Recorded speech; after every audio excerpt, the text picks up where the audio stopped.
Major Keys. I'm here with Olympic gold medalist pole vaulter Katie Nageotte. I'm so excited to have her here today. First, congratulations. And second, what has it been like returning from Tokyo as a gold medalist? Oh, it's been unbelievable, very overwhelming. It's just crazy just seeing the amount of support that I've gotten, and especially in the Cleveland area. Just my hometown has been insane. It's just been the coolest experience, and like I said, very overwhelming, but I'm so appreciative of all of it. So congratulations again.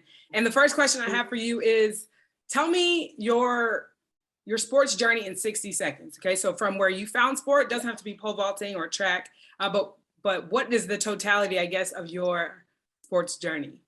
yeah, I did sports the moment I could. I mean, I grew up doing, going skiing with my family and playing catch with my dad in the yard. And so just like I loved sports immediately. I did gymnastics when I was little. And so when I saw pole vaulting, I knew I had to try it. And I begged my coaches to let me go try it. And they finally did, because I think they just didn't want to deal with, it looks scary and it's technical. And so I think they were just not super keen on having a bunch of middle schoolers go do it, but I insisted. And so I fell in love with it immediately, and, worked my way up to being a state champion in high school, and then worked my way up to being a national champion in college, and just kept going. And I think my career, while it has been a general upward trend, has had a lot of ups and downs along the way. So I've definitely learned a lot, and I've had to learn how to kind of battle my way to be where I am now, but I wouldn't have it any other way. So. And I read that you went to Ashland University, and I too am a D2 kid. So to see your upward trajectory and become a pro is awesome. Thank you. What you said, sports taught you a lot. Why were sports so valuable to you growing up?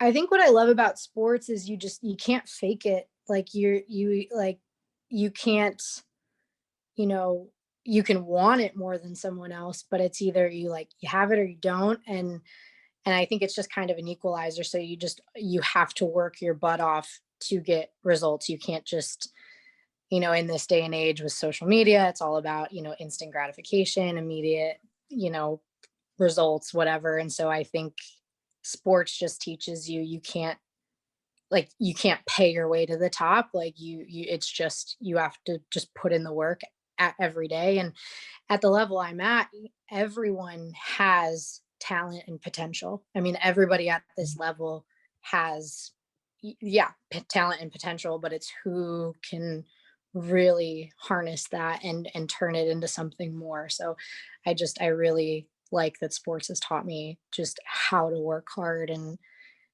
not to give up when it gets tough. So did you have any role models growing up that kind of showed you, what you wanted to be in the future? I mean, I'm very passionate about young girls seeing athletes like you.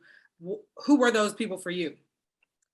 I mean, it's funny because pole vault, I really didn't know anything about pole vault past me just going to my club. So I didn't really even know you could do it professionally. So the women I looked up to were like Mia Hamm and, the Lisa Leslie, just these phenom athletes, but not specifically pole vault, but just, people that worked really hard and were great at what they did. So I hope that now that pole vaulting is becoming a little more mainstream, I guess, if you want to call it that, but it's out there more. And I do think one of the good things about social media is that we have really cool action shots and videos that are getting out there. And I'm seeing just so many girls doing it now. And so hopefully I can be that person for someone. So yes, I saw you have a lot of videos on your Instagram for TikTok, and so yeah. I'm sure that's reaching young girls and making them excited or about the potential of trying pole vaulting. But I got to be honest, me flying through the air on a pole, it didn't sell it for me, but I'm sure for young girls. That's fair. And I think I couldn't have started it any later, because it's ridiculous, right? It goes against every normal fiber of your being to run full speed with a pole in your hand and launch yourself in the air. And I mean, I'm to this day a little afraid of it. Like I am kind of scared to pole vault, but I've just learned, the technique, the basically the I guess the cues to help me combat that. And yeah, I just hope that as girls can see what I'm doing and be excited about it. But again, had I tried it any later, there's no way. All right, we're gonna change gears a little bit, and I do a segment called "It's a Vibe." All right, so what is something that you're into right now? Could literally be anything that you would say it's a vibe. Oh gosh. That's I don't know. Could be I guess the clothes, only thing I could shoes, a think of show. would be I guess I guess at lately I've just been wearing the same pair of Air Force Ones, the all Okay. white Air Force Ones that I'm just in love with, and I've been wearing them with absolutely everything. So I guess that would be All my right. All right. And then we're gonna move to a lightning round. Okay, so I'm sure you've done one of these. Very quick answers. All right. yeah. So what's your favorite women's sports moment of all time? Oh, I think I have to pick mine. Fair. That's fair. That sounds like very divish, but I think winning the gold medal and coming back. I think so. I was the first woman to ever, first pole vaulter, man or woman, ever to need all three attempts at my opening height at the Olympics and then go on to win. So I don't know if I'm more embarrassed or proud of that statistic, but I like to think that I showed everyone and myself that it's not over till it's over. So Right. Perseverance. Love that. What is your favorite memory from Tokyo besides winning? I I really liked that. So we had an athlete lounge down in our building that we'd sit and watch all the track and field, and the baseball team would be down there, and we'd kind of flip back and forth between baseball and track. And I think just getting to really enjoy the meet with the team, and just every night there was someone in every event, so it was really exciting getting to cheer everyone on. Was there any food that you particularly liked? So, I mean, the thing about the cafeteria was that the dining hall, I guess, is that there were just so many options. I just loved how many options there were. And there was nothing that I had that was like, this is the best food I've ever had, because they're catering to the masses. But Right.